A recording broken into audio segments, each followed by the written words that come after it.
Ipswich Town berhasil promosi dari Liga Championship menuju Premier League, liga kasta tertinggi di Inggris.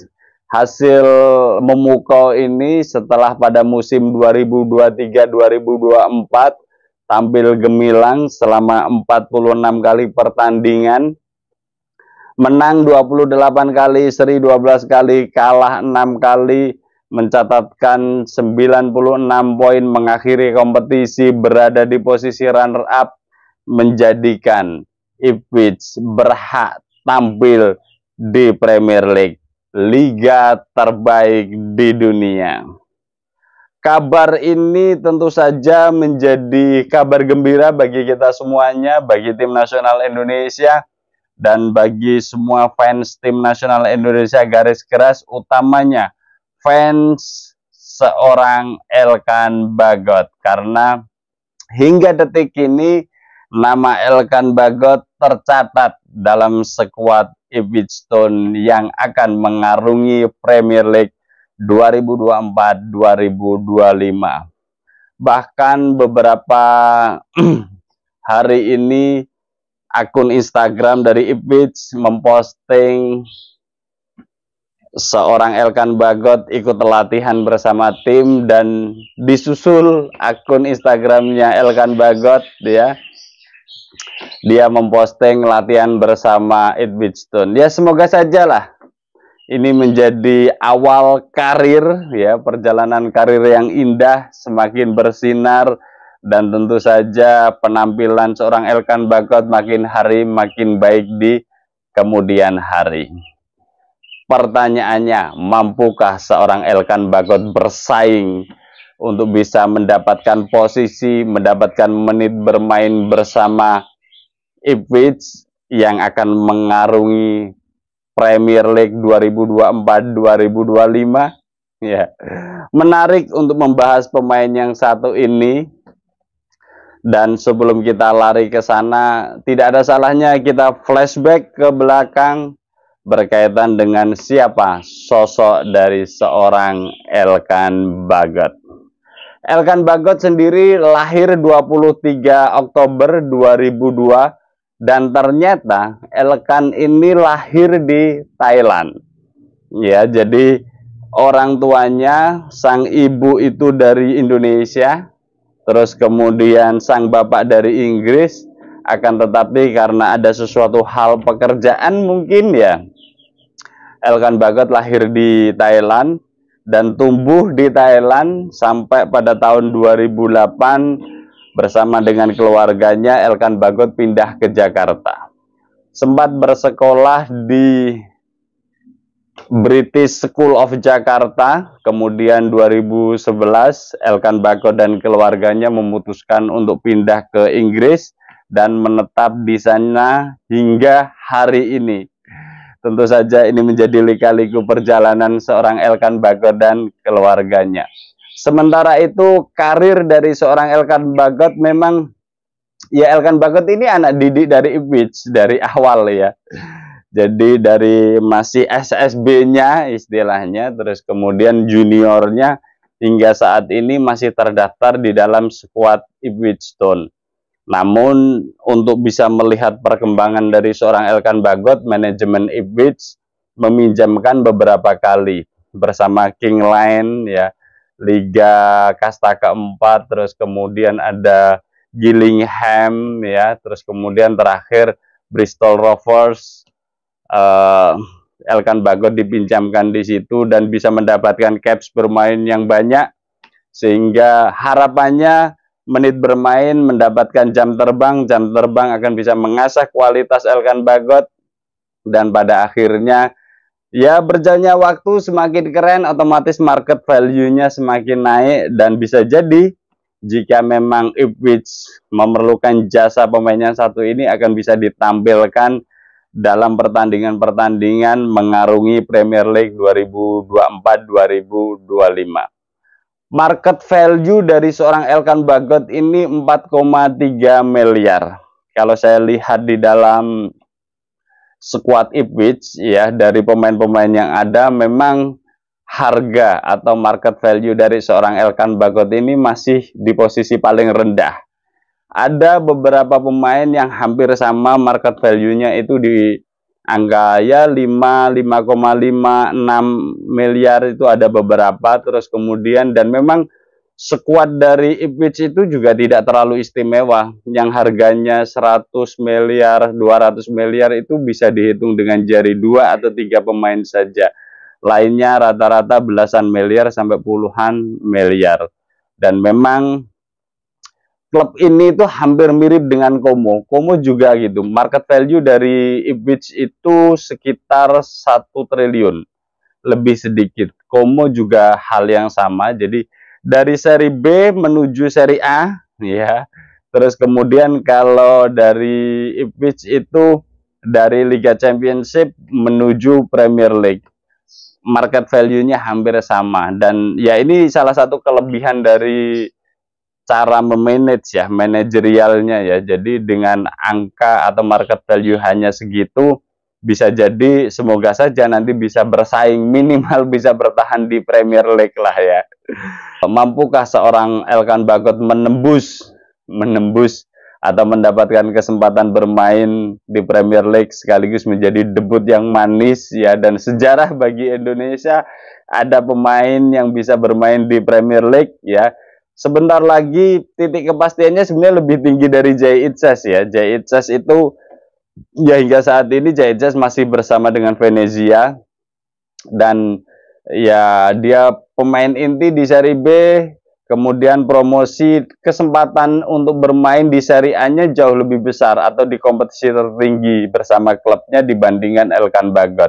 Sementara Elkan Bagot ya dalam proses promosinya Ipswich Town, Elkan Bagot tidak bersama Ipswich Town, artinya beda dengan seorang Jay Itzes. Jadi Jay Itzes berkontribusi langsung membawa Venezia menjadi pemain inti, terus kemudian bisa promosi. Akan tetapi seorang Elkan Bagot dipinjamkan terakhir di Bristol Rovers, meskipun menjadi pemain inti juga di sana dan menciptakan beberapa gol, terus kemudian baru ditarik kembali oleh Ipswich. Itu dua hal yang agak sangat berbeda. Makanya ketika ditanya mampukah bersaing, ya kalau saya melihat harapan itu tipis. Harapan itu tipis. Kalau usianya masih 21 tahun, ingin mendapatkan jam terbang, saya pikir alangkah lebih baiknya untuk dipinjamkan lagi. Atau kalau misalkan memang benar-benar seorang pelatih Ipswich yakin, ya dikasih menit bermain ya, dikasih menit bermain di Premier League, dan semoga saja seorang Elkan Bagot bisa menjadi pembeda atau ya mendadak bisa menjadi sangat dibutuhkan oleh seorang atau sebuah klub dari Ipswich Town ini ya. Nah, bagaimana peluang seorang Elkan Bagot untuk bermain bersama tim nasional Indonesia? Ya, ini kan ada sedikit drama, tapi saya tidak akan mengomentari terkait personal ya. Saya lebih memilih ya kita diskusi secara hierarki, struktural ya, struktural. Jadi kalau kita bicara tentang peluang Elkan Bagot untuk bisa tampil bersama tim nasional Indonesia, saya pikir sangat terbuka. Nah, tinggal keduanya antara Sintayong sama Elkan Bagot memahami masing-masing kondisinya bukan sebagai individu, tapi sebagai hierarki, ya, hierarki. Ya, kalau kita bisa lihat latar belakang masalah kenapa Elkan tidak dapat dipanggil kan karena memang dulu mangkir saat dipanggil, dan Indonesia waktu itu tim nasional Indonesia U23 butuh banget seorang Elkan Bagot, tapi terus kemudian ada sesuatu dan lain hal membuat Elkan Bagot tidak bisa datang, tidak bisa tampil bersama Indonesia saat melawan Guinea. Akan tetapi, yaitu kan masalah sudah berlalu. Pertandingan sudah selesai, Indonesia hari ini mau mengarungi round 3 pada tanggal 5 September, dan di situ ada kondisi di mana dua pemain back tim nasional Indonesia tidak bisa bermain. Justin Hubner akumulasi kartu, terus kemudian ada Jordi Amat mendapatkan kartu merah, jadi ada sanksi larangan bermain. Jadi tinggal praktis yang ada di squad back itu yang memang benar-benar center back murni, hanya ada Jay Itzes, terus kemudian ada Ferrari, ada Rizky Ridho itu, dan ini ya menjadi opportunity sebenarnya bagi seorang Elkan Bagot. Nah, kalau dilihat dari sisi hierarki itu bisa kita lihat dari sini. Jadi ada yang namanya PSSI menunjuk atau membentuk badan tim nasional, terus kemudian badan tim nasional itulah yang akan mengurusi segala sesuatunya. Nah, pelatih ditunjuk PSSI sudah bernama Sintayong dengan segala macam targetnya, terus kemudian seorang pelatih punya wewenang penuh untuk memanggil, tidak memanggil pemain-pemain yang berbendera Indonesia, termasuk Elkan Bagot. Jadi kalau Sintayong tidak membutuhkan skuadnya untuk mencapai target yang sudah ditargetkan oleh PSSI, ya itu sebuah pilihan gitu. Nah, dengan kondisi ini sebenarnya Elkan Bagot harus menyadari hierarki itu.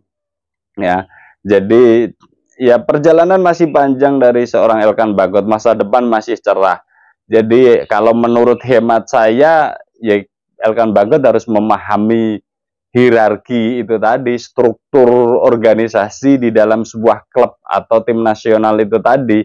Jadi dengan hierarki itu maka entah itu formal, non formal, apalagi sekarang eranya digital, ya alat komunikasi banyak sekali, bisa lewat DM, bisa Instagram, bisa WA, bisa surat resmi, bisa telepon dan sebagainya. Ya, meminta maaf, menjelaskan kenapa kemarin tidak bersedia dipanggil dan menyatakan hari ini bisa dipanggil kembali, siap bersama dengan tim nasional Indonesia kapanpun saya dibutuhkan gitu. Saya pikir semua pintu akan terbuka. Apalagi ini sebenarnya sudah terjadi dengan beberapa pemain yang lain. Akan tetapi yang menjadi menarik adalah para pemain yang lain itu meminta maaf secara langsung kepada Sintayong, menjelaskan kenapa mangkir atau kenapa tidak hadir saat dipanggil bersama tim nasional Indonesia. Dan ketika itu bisa dimaklumi, saya pikir ya clear, artinya kondisinya bisa netral lagi, dan sewaktu-waktu Sintayong membutuhkan Elkan Bagot dipanggil, saya yakin akan bersedia. Dan yang lebih memantapkan lagi, halaman resmi dari Ipswich Town, di mana di situ dikatakan bahwa seorang Elkan Bagot siap tampil bersama tim nasional Indonesia kapanpun dipanggil, karena kecintaannya, karena pilihannya, dan ya karena ibunya. Karena ibunya adalah asli Indonesia, dan oleh karena itu seorang Elkan Bagot sangat mencintai Indonesia, dan ketika dibutuhkan jasanya pasti akan bersedia. Ini sesuatu yang menarik ya. Hanya saja kalau menurut saya Elkan Bagot harus memperkuat argumennya itu dengan cara berbicara langsung kepada Pak Erick Thohir, berbicara langsung kepada Sintayong, ya, atau orang lingkaran PSSI dan tim nasional Indonesia. Dan saya pikir tidak akan sulit berkomunikasi.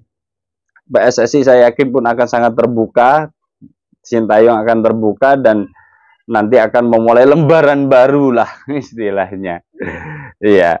Dan ya dengan adanya hal ini, di satu sisi kabar gembira, Elkan Bagot masuk skuad Ipswich Town. Semoga saja karirnya melesat bersama Ipswich Town, mendapatkan kesempatan, terus kemudian bersama tim nasional Indonesia. Semoga saja hubungan personal, harmonisasi antara seorang Elkan dan Sintayong juga cepat membaik, sehingga ya yang pasti kita rindu ya, sebagai fans tim nasional Indonesia kita rindu aksi-aksi dari seorang Elkan Bagot. Dan kalau kita lihat cermati, sebenarnya seorang Elkan Bagot itu sudah tampil bersama tim nasional Indonesia itu 26 kali, baik di U23 maupun tim nasional Indonesia senior. Jadi sebuah caps yang cukup banyak tentu saja. Sejak November 2021 mengikrarkan diri, menasbihkan diri, mengambil sumpah menjadi WNI, dan tentu saja ini pilihan yang tepat bagi seorang Elkan Bagot. Ya, kira-kira itu dari sisi karir. Semoga saja seorang Elkan Bagot mendapatkan kesempatan di Ipswich.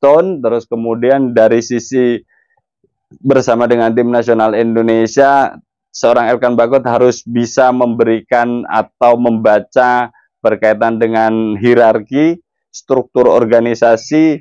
Jadi kewenangan penuh ada di Sintayong, jalan masih terbuka jika seorang Elkan Bagot bersedia mengulurkan tangan, menjelaskan, mengklarifikasi apa yang terjadi, kenapa tidak bersedia untuk dipanggil, dan kenapa hari ini bersedia untuk dipanggil, sehingga jelas dan nantinya akan menjadi netral, dan potensi seorang Elkan Bagot tampil bersama tim nasional Indonesia akan terbuka lagi. Dan kita semuanya fans tim nasional Indonesia garis keras menginginkan seorang Elkan Bagot kembali seperti biasa. Misalkan pun tidak dipanggil, itu bukan karena drama yang kemarin, tapi faktor lain lah. Ya, faktor misalkan ya ada keluarganya sakit, seperti Sain Fatim Nama pernah melakukan itu kan nggak apa-apa. Artinya ada unconditional ya, kondisi di mana tidak bisa kita kendalikan, dan seseorang memilih keluarganya, fokus keluarganya, itu kan boleh, sesuatu yang bisa dimaklumi. Dan ya semoga saja seorang Elkan Bagot bisa tampil lebih dewasa dari sisi kepribadian, perilaku, dan berpikir jangka panjang. Masa depan masih panjang, baik bersama tim nasional Indonesia maupun Ipswich. Dan kita nantikan aksi dari seorang Elkan Bagot di Premier League. Semoga saja Agustus nanti kita nantikan, dan tentu saja 5 September 2024 kita harapkan bersama seorang Elkan Bagot berseragam tim nasional Indonesia kembali. Bersama saya Setia Uban. Thanks for watching.